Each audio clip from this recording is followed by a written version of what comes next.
Hello everybody, my name's Nicola and welcome back to my channel. Today's video is all about my no spend January update, so don't forget to like and subscribe and let's get started. So we are over 2/3 of the way through January, and as I'm doing a no spend month or attempting a no spend month, I thought I would give you a quick update into how that's going, and I'm hoping that you will share with me in the comments below how your no spend January is going if you decided to join me on that challenge. And bearing in mind the original video got quite a lot of views, I'm sure that lots of you are joining in with this, so don't forget to let me know how you're getting on. But when I say attempt, I absolutely mean that, and to be quite honest, and one of the reasons why I'm forcing myself to make this video, because I wasn't going to, is that the whole month has just not gone to plan, and I'm hoping that other people have found that, so that I'm not alone in this circumstance. But I'm such a fan of no spend January, and I think it was last year I was even featured on the BBC News website talking about no spend January. Like, I'm a massive fan, and yet this year, and I can't quite put my finger on why it is, it just hasn't gone to plan. And I'm not entirely sure why I feel so out of my depth about talking about it. So if you watch my no spend January video at the start of the month, I was so optimistic, enthusiastic, I knew what I was doing, I knew what the plan was, and yet I find myself 2/3 of the way in, and I think there are two main reasons as to why I feel like I failed no spend January. I'm going to share those with you now and then hopefully look at the positives after that. I'm not someone who easily looks at the positives, especially at the moment. I'm going to share those with you kind of after I talk about what's gone wrong. So the first reason I think that it's kind of all gone wrong this month, so to speak, is I feel that, and I've got to be careful of how I word this, life is so difficult right now. There's not just one reason why life is hard, it's like everything, and I'm trying to juggle what feels like a million different plates all the time, and every one of those is so precarious that the minute I kind of take my eye off something else falls. Does that make sense? And so I thought I got myself out of the habit of this a long time ago, but as soon as things become difficult in the sense that everyday living is challenging for one reason or another, one of my, I guess, bad habits, if you want to call them that, and I posted about this on Instagram, is that I become more impulsive with my spending, and I become more, I guess, I don't care kind of attitude about my spending. So in January was going to be a fresh start, as it always is, all that kind of thing, but actually it hasn't been the case, and so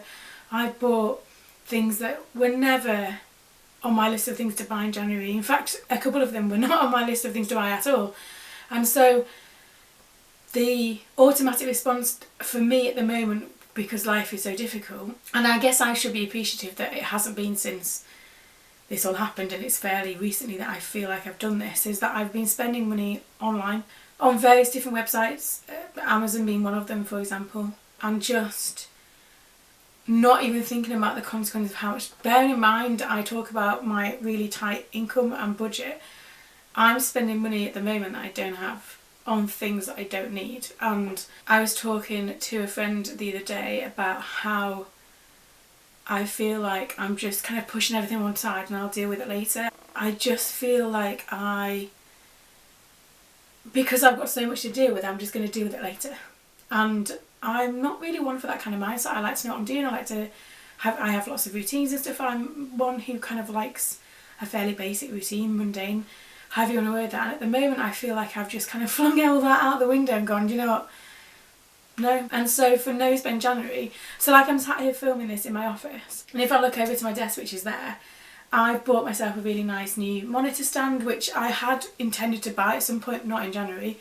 I've bought some like little kind of, I guess, decorative things to put on the wall on my desk to make this place nicer for me to work in, because I spend a considerable amount of my free time in this office either doing YouTube stuff, blog stuff, Etsy orders, and so I wanted the place where I sit a lot of the time to be nicer, but that doesn't really align with a no spend month, does it? And don't get me wrong, like, it looks really nice and I'm really happy with how that all looks, but that's come at a cost, and a cost that A, I can't afford it now, and B, did not plan to do either. But that's just giving you an example of the things that I have spent on this month where I didn't intend to, and of course that has a knock-on effect on everything else. And so yes, I'm pleased about it, and yes, I'm happy with how it looks, and I wouldn't change what I've done. In terms of budget and no spend month, it's totally ruined it 100%, because I haven't got any spare money, and so I have bought things on a credit card, which I've never done really in my life. I have a credit card but I pay it off every month, but I don't think I'm going to be able to. It's a bit of a tricky one because that's heart versus head. I feel like I'm just not in the right headspace for no spend month, and I probably should have realised that before I started. The second one, and this directly links to how I feel and how I have coped this month, is I talked about in my 2023 video about what I was going to do this year. One of the things in that was to kind of look after myself more, eat better, try and sleep more, all of those things, the kind of, I guess, the self-care umbrella, if you want to use that term. I was going to do that, and actually in terms of that, January has been the worst month for that. I have survived a lot on lots of coffee, lots of junk food. I was debating whether to admit to this, but hey, my channel is about honesty and integrity and kind of sharing the journey. Takeaways, that again, are really expensive and I can't afford. And I'm not sleeping very well. You know, everything about it is linked directly to that, and then that has a massive impact on my finances, because if we go back to that I don't care bit, I don't care about it either. So January is a no spend month, total fail. In fact, I haven't even been filling out my budget planner because I can't bring myself to do it, and that's when I know that things aren't going well, because I love using my budget planner. I normally am religious about filling it in. I really like that. I'm looking over kind of past where the camera is because I've got a pile of receipts on my desk that I'm going to sit and update everything this afternoon, because I need to know. I need to know what's gone on this month, so that in February I can kind of take a step back and kind of go, right, January was a complete fail. It doesn't have to continue for the rest of the year, because I feel like January is like a fresh start, and I wanted it to be such a fresh start this year, bearing in mind how horrendous last year was, and yet I don't want that to have an impact on the rest of the year. I'm the only person who is in charge of that, and if I let it, it will do, and I am in danger of letting everything slip because I feel like it's been such a disaster. Does that make sense? So if you've got any tips on how I can kind of get myself out of this, I would be very grateful. And I just need to get back to doing what I love, which is cooking nutritional food, getting all that, using my cookbooks, planning so that I am not tempted by takeaway, because especially on a work night, when I get home I'm so tired from being at work all day and everything else. Having something that's like a ready meal but not, it's something that I've made that I can just put on, like ping in the microwave or put on the hob and heat up, that's comforting and will stop the need for me going, I can't bother to cook, I'm just going to order X, Y, Z, and things like that. And also kind of trying to go to bed earlier, basically just take care of myself. And I find that one of the hardest things to do, because everything else and everyone else is a priority, and as a parent especially, you're at the bottom of that pile, aren't you, because there's always something else to do, there's always something else to kind of work around, or you've got your children to look after, the house to look after, I've got the pets to look after, cats in my case, I've got to go to work, I've got to sort all that, I've got to come home.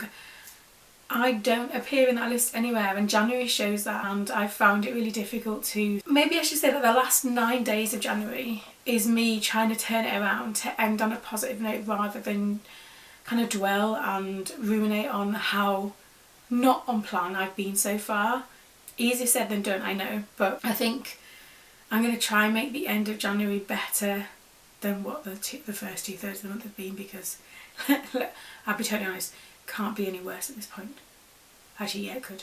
I don't want it to get any worse than it is at this point already, and I didn't intend this video to be really negative, but actually I'm being honest, and so I found the kind of the start of the year tough, and sometimes it might come across that I'm really organised, and I am, or it might come across that I'm really good with money, and I am, until something knocks me out of kilter, and then I'm not. And January has been a massive prompt for that, and I can't afford to do this. I can't afford to be so blasé with money, because I don't have any, and thank you if you bought me a virtual coffee recently. I really do appreciate that, and all of that normally goes into just paying household bills, I'm not gonna lie, although this month clearly I've not been as good with that.